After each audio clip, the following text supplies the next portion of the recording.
Hi అండి అందరికీ. ఈ వీడియో మీరు చూడండి. మనం కంటిన్యూ చేస్తా. బ్యాక్గ్రౌండ్లో నేను మీతో కొంచెం అయితే మాట్లాడదాం అనుకుంటున్నాను అండి. చూడండి, మాట్లాడుతున్నా. ఏమిలో తప్పు ఉంటే మాత్రం క్షమించండి.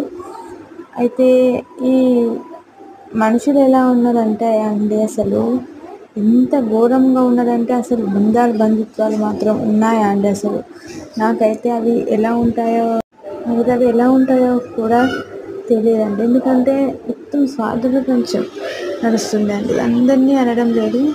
నాకు తెలిసినప్పటి నుంచి నేను మనుషులను వారి ప్రవర్తన అలాగే డబ్బు ఉంటేనే మనుషులను చూస్తారండి. ఎందుకంటే వారు మంచిగా ఉన్నా చెడ్డగా ఉన్నా వారితో ఏదో ఒక లోపాన్ని మాత్రం ఖచ్చితంగా వెతుకుతారు.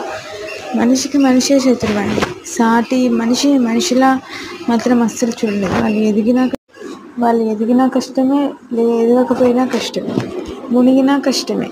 ఇక ఆడదాన్ని అయితే అస్సలు స్వేచ్ఛ మాత్రం లేదండి. ఆడదాన్ని మాత్రం ఆడదే శత్రువు అంటే మీరు నమ్ముతారా?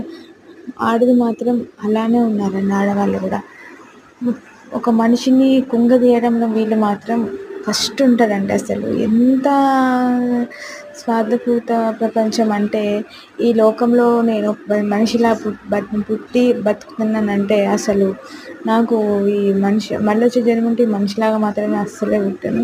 ఎన్ని కష్టాలు అంటే, ఒక కష్టం వస్తుంది, దాన్ని ఎదుర్కొనే లోపే మరో కష్టం నేను ఉన్నా అంటూ మళ్ళీ హాయ్ చెప్తుందండి. ఎంత ఘోరంగా అంటే నా పరిస్థితి, మనుషులు బంధుత్వాలు అన్నిట్లు బతుకున్నప్పుడు రాని బంధాలు చనిపోయిన తర్వాత వచ్చి నేనున్నాయో నేను వచ్చినా చూడమ్మా అంటే ఎందుకని? బతుకున్నప్పుడే మనుషులు తప్పులు చేస్తారు. తప్పులు చేసినా వాటిని క్షమించి మన దగ్గర తీసుకోవడమే కదండి మానవత్వం అంటే. అది ఎక్కడ నడుస్తుందండి? కుళ్ళు కుతంత్రాలు పెట్టుకో. ఎన్ని రోజులని నువ్వు కక్ష సాధించి నువ్వేం సాధిస్తావు? కక్ష పెట్టుకుని నీ కడుపులో పుట్టిన పిల్లల్ని నువ్వు అంత దారుణంగా నువ్వు దగ్గర తీసుకోకుండా అంత కఠినంగా ఉంటే ఏం సాధిస్తారండి? పిల్లలు తల్లిదండ్రులే కొంతమంది అలా ఉన్నారు. పిల్లల్ని పట్టించుకోవడం లేదు.